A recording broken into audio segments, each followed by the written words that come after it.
আহ, সংসদে আন্দালিব রহমান পার্থ বক্তব্য আমরা শুনছি, তিনি বলছেন যে আপনারা বুঝতেছেন কিনা। তিনি কালকেও বলেছেন যে কেউ যদি আইন না বুঝে বারবার তাদের বুঝিয়ে লাভ নেই, আক্তার হোসেন তারা কিছুক্ষণ পরে বারবার প্রমাণের চেষ্টা করছে, তারা জুলাইয়ের টেন্ডার নিয়েছে। আক্তার হোসেন ওনার এই বক্তব্যের পরপরই ওনাকে বুঝিয়ে দিয়েছেন। ওনারা যেটা আসলে সবসময় মনে করেন যে ওনারা আগে সাংসদ ছিলেন বলে ওনারা সবকিছু ওনারাই বুঝেন, আর কেউ কিছু বোঝে না, এবং ওনারা এই সংসদে দাঁড়িয়ে দাঁড়িয়ে বারবার মিথ্যা কথা বলছেন। আমরা দেখলাম যে আইনমন্ত্রী গুমের আইনের ব্যাপারে বললেন যে এটাকে আরও শক্তিশালী করা হচ্ছে, কিন্তু যে সংসদীয় কমিটি সেটাকে আইনটাকে ল্যাপস করার প্রস্তাবনা দিয়েছে সেখানে কিন্তু এই কথা বলা নেই যে শক্তিশালী করা হচ্ছে। সেখানে বলা হচ্ছে এই শর্টকামিংস আছে, এই জন্য এটা আমরা বাদ দিচ্ছি। তাহলে এই যে দ্বিচারিতা, সংসদীয় কমিটি তো বিএনপির এমপিদের কমিটি, তাহলে এই যে দ্বিচারিতা এবং সংসদে দাঁড়িয়ে দাঁড়িয়ে মিথ্যা কথা বলা, অসত্য, সংসদীয় ভাষায় মিথ্যা বলা যেন অসত্য বলতে হয়, অসত্য কথা বলা এবং সেটাকে খুব জাহির করা যায়। এবং আইনমন্ত্রী বলছেন যে নাহিদ ইসলাম যেভাবে নিয়োগ পেয়েছেন আমিও সেভাবে নিয়োগ পেয়েছি। 6 তারিখ কোন 106 ছিল? 8 তারিখ সরকারটা গঠিত হয়েছে 106-এর মাধ্যমে। 6 তারিখ তো অ্যাটর্নি জেনারেল এবং আইজির নিয়োগটা হয়েছে, এবং আমরা জানতে পেরেছি যে জনাব মির্জা ফখরুল ইসলাম আলমগীরের অনুরোধে রাষ্ট্রপতি এই দুজনকে নিয়োগ দিয়েছেন। কিন্তু এই নিয়োগের ক্ষেত্রে রাষ্ট্রপতি কোনোভাবেই প্রধানমন্ত্রী কিংবা প্রধান উপদেষ্টার সাথে পরামর্শ ছাড়া, লিখিত পরামর্শ ছাড়া এই নিয়োগটা তিনি দিতে পারেন না।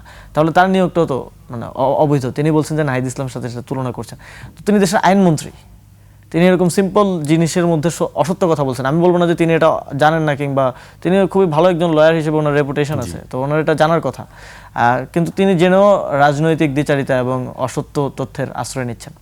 তো এগুলো ওনাদের দিক থেকে আমরা দেখছি, কিন্তু ওনারা খুব দম্ভের সাথে জিনিসগুলো বলেন বা করেন। যে সালাউদ্দিন আহমেদ তিনি বলছেন গণভোট প্রতারণা, কিন্তু ওনার ঐক্যমত্য কমিশনের ভিডিও এখন আমাদের সোশ্যাল মিডিয়ায় বা বিভিন্ন ইয়াতে ভাষায়, যে উনি তখন বলছেন যে গণভোট সংবিধানে না থাকলে কি হয়েছে, এটা করা যাবে, কিন্তু এখন আবার বলছেন যে সংবিধানে নাই। তো এই যে দ্বিচারিতা, এটা তো মানুষের কাছে খুব স্পষ্ট এটা, এবং এই প্রতারণাটা রাজনৈতিক দলগুলোর সাথে হয় নাই, এটা বাংলাদেশের জনগণের সাথে হয়েছে। আপনি গণভোটের এবং ঐক্যমত্য কমিশনের কয়েকজন বলেন, ডক্টর শিশুমণির অ্যাডভোকেট শিশুমণি, তিনি বলেছেন যে সেখানে গণভোটের প্রস্তাবনাটা সরাসরি সালাউদ্দিন আহমেদের নিজের দেয়া। তো এখন তিনি বলছেন যে গণভোট একটা প্রতারণা হয়েছে। তো এই যে প্রতারণাটা, এটা বাংলাদেশের মানুষের সাথে হচ্ছে।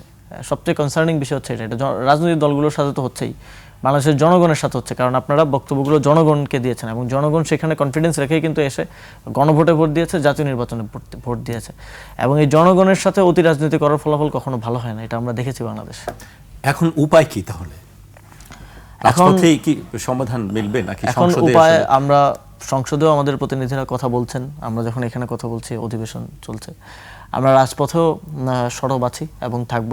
আমরা বিভিন্ন সেমিনার আয়োজনের মধ্য দিয়ে, মানুষের কাছে যাওয়ার মধ্য দিয়ে, মানুষের মধ্যে এই যে সচেতনতাটা আবার তৈরি করার চেষ্টা করছি। এই যে অধ্যাদেশ কিংবা জুলাই সনদ এবং আইনগত যে পরিবর্তন, এগুলো তো কাঠখোট্টা বিষয়, কিন্তু বাংলাদেশের মানুষ জুলাই গণঅভ্যুত্থানের পর অনেক বেশি সচেতন, তারাও এখন এগুলো বোঝে।